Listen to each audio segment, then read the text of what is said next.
What's up, guys? So we are back in Berlin. It's a little rainy outside. Actually, when I landed, I was like, oh man, so this is the exact opposite of Florida. It's like gray. I think it was about 6 degrees Celsius and raining. But good news is I think by Friday or Saturday, we're gonna have some snow. So that's actually really exciting. Good time to be back.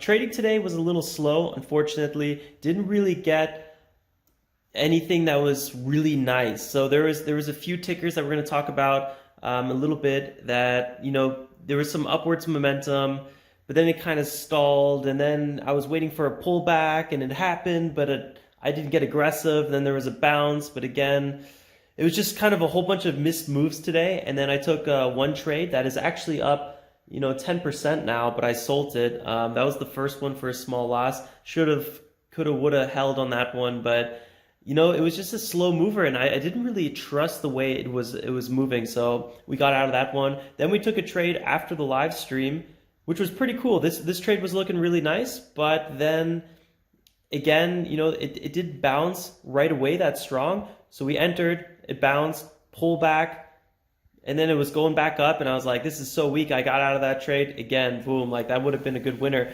So and then we even, because of that trade, since we only have so many trades a day, and this is one of my biggest issues is, trying to pick the right one, because I know I'm limited on trades. So trying to figure out which trade is right is my biggest kind of hurdle. I'm getting better at it. December is already off to a much better start than November. So we just got to keep at it, just keep working at it, and that's really what it's all about. We were also a little confused today, or at least I was a little confused today, because I set up the new table today, standing up table. It's amazing, but for some reason my big trading screen didn't work today. So I moved in terms of it wouldn't take TD Ameritrade, and it wouldn't take my recording software. Those were the only two applications that didn't somehow work on it. So I was doing some technical issues.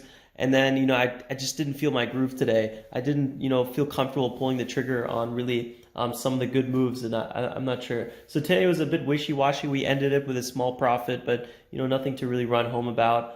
So yeah, let's do some of the reviews, and I'll also show you guys my table. All right, so coming over here, there's just a bunch of cables, and nothing's really set up yet, how it at least should be set up. But let me quickly zoom back.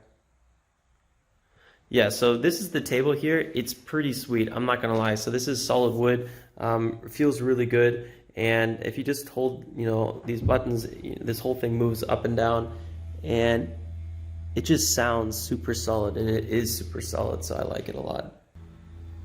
I feel like I could just do this all day.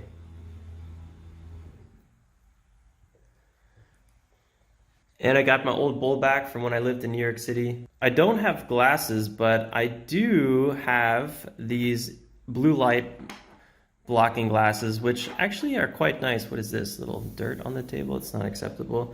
The blue light glasses, I put them on like an hour before or 2 hours before I want to go to bed if I'm still working, and I've kind of found them to be quite nice. It really, they really just kind of make me sleepy somehow, so gotta watch out with wearing those. Overall, I'm pretty stoked about this setup. I do want to get 2 monitors here, and then I will need to set up a hub here where I can plug in my laptop with just one USB cable and kind of power everything. So that's one thing I want to get set up in the future. But for now, this is usually my trading screen, but today this was my trading screen. So let's dive into the trade review.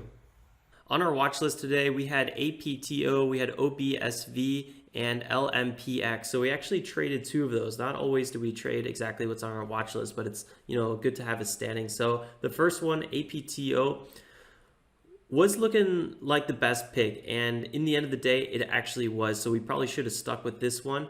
The dollar volume wasn't crazy. Actually, it wasn't too bad. 27 million so far. Right now, it's about what time is it right now? It's 1:20. So yeah, this thing is still making some pretty nice moves. So this thing was running to the upside, and in the live stream today, we were really paying attention to it right around this area at the 720, and then we started breaking out to the upside. This thing was trolling up really, really nicely, and somehow I just never pulled the trigger. I wanted to pull the trigger on this dip back down here, but I had my limit order, I think in the 17s or the 16s, missed that one. Was thinking about doing a limit order here, but had my order in the 25s.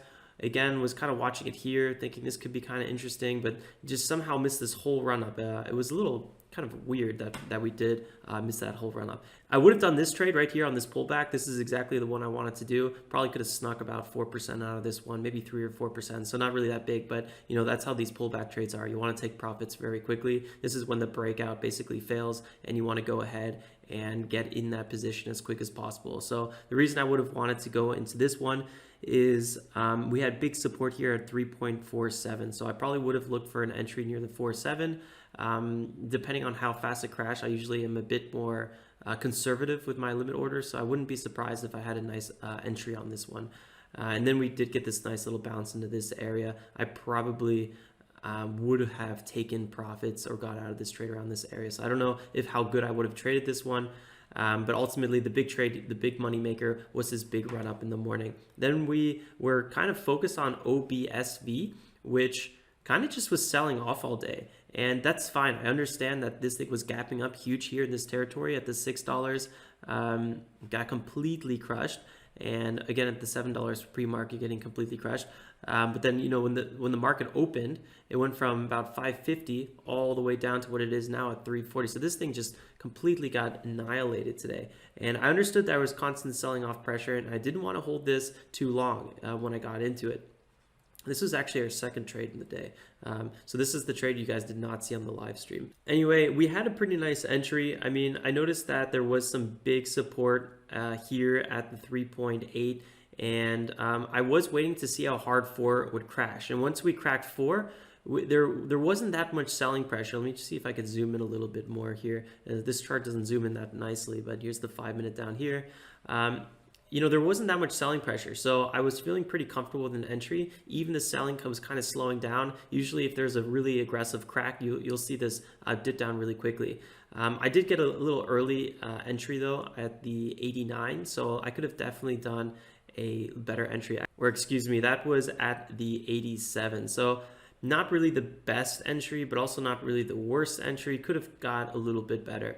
And then I was hoping that there would be somewhat of a reversal here, somewhat of a bounce back up, maybe to $4 or a little past $4 before we had a continuation to the downside.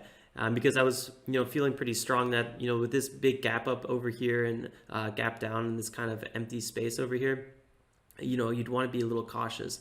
We were right ultimately because the price is now at 346, but here we had that first break to the little run to the upside. Then we had a higher low, and I should have been a little bit more aggressive once we formed this higher low, because I had to sit through this one and I was negative a little bit for this trade. I was just feeling uneasy and I got out right away. The second we were basically a little bit profitable here, we made about 1.5% on this trade. So I mean, as we trade with bigger position size, this could still get us, you know, $150. So it's not really that bad. But it was just really slow mover, and then, you know, kind of kept on slowly moving to the upside. This could have been a nice little rally here. I mean, this could have really landed us a good little percentage. I mean, these moves look tiny, but I mean, this is 7% right here. So we could have scored, you know, over $100 on this trade. I mean, mind you, we're trading with a really small account size right now. We're trading with even smaller position size. So the position size on this one was only $1,300, and you know, it's kind of nice still to squeeze some cash out of that one, but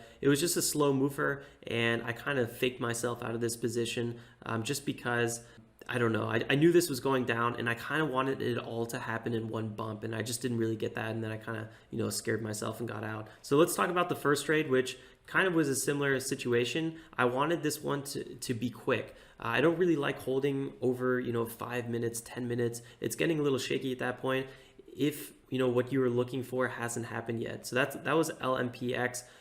You know, we had this nice little morning rally right here, 13%, not really that strong. But then when the market opened here, this is the 1 minute chart. Let me scroll in the 5 minute a little further back. We, you know, kept on making really nice highs. This was a good run up. This was about 30% run up.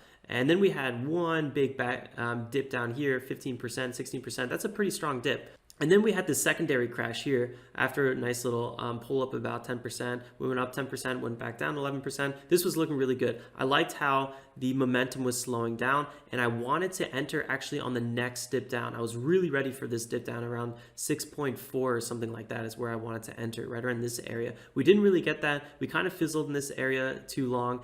And again, my order was, I think, at 6.4. You can watch the live stream to find out exactly where I had my limit order. I recently watched, I don't know, it was like 6.4, 6.45 or 6.45, I don't know. We kind of missed that because it didn't dip down all the way, and then we had a nice green spike, and then we had a pullback, and we bought on the pullback. Again, I was a little aggressive with this pullback. I should have, been a little bit more hesitant, kind of waited for the price to come to me, but somehow with APTO, we kept on missing all the pullbacks. So I was aggressive on the stock that was not really, that pulled back really strong, and I was not aggressive enough on the stock that, had light pullback. So upwards trend, guys, if there's an upwards trend, you got to be a little bit more aggressive sometimes with the pullbacks, but buying breakouts isn't my best strategy. So again, why I'm a little bit more on edge with those trades. One thing about APTO, this break right here past 3.2 with very low selling pressure, this should have been a huge indicator for me to enter this trade. Look, tiny selling pressure. So these are not really short positions or anything. This is people just taking some profit. And we could have wrote this one. I don't know how long I would have wrote it. I probably would have sold here for 7% profit. Maybe held it just because the pullback was very weak. But I don't think I would have held this past, 10% profit. But you can see 23% profit. We could have, took in theory on this one.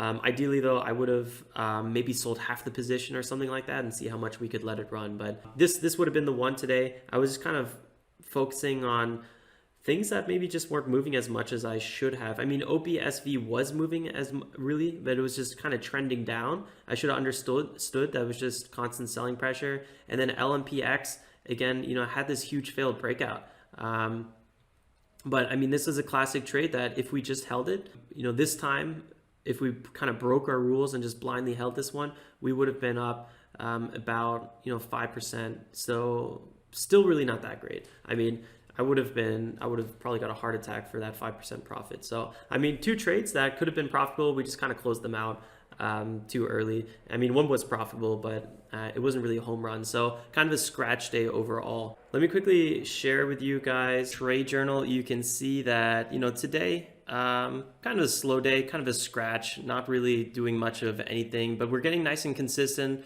We know what to look for, and every day is just getting more and more exciting because we know I'm feeling a bit more comfortable with this strategy. So that took me a little bit. I know November was a little shaky, but December so far, really nice first week, and the second week is definitely coming together. We're also starting to trade with a slightly bigger of a position size. Hopefully by the end of this month, we'll be trading with about $1,500 position size. And then January 2020, we'll really start diving into the $2,000, $3,000 position sizes. And that's when all this growth is going to start, compounding and getting a lot quicker.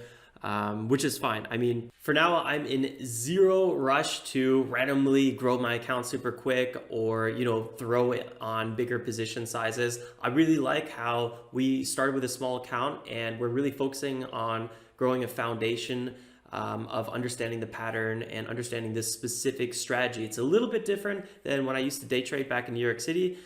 So I wanted to start slow and really feel comfortable, because if you start with a $10,000, a $20,000 or $30,000 position size, and then you're down 1%, all of a sudden you're kind of really uncomfortable. But in the beginning, we made a few mistakes, and it doesn't really matter because in the end of the day, it doesn't really make a big dollar value difference. So starting with a small account is always a good way, especially if you're a little rusty or if you're totally new to the game. Don't forget to hit that like button if you found value in this content. And if you want to see more videos like this and watch me to trade the market open at 9:30 and then at 9:15 we start with building the watch list and all that fun stuff, definitely consider giving this video a subscribe and hitting that bell icon too, so you will actually get a reminder. A lot of good stuff ahead. I'm exhausted, so guys, I will see you tomorrow then. Stay safe and make some awesome trades. Till next time, ciao, ciao.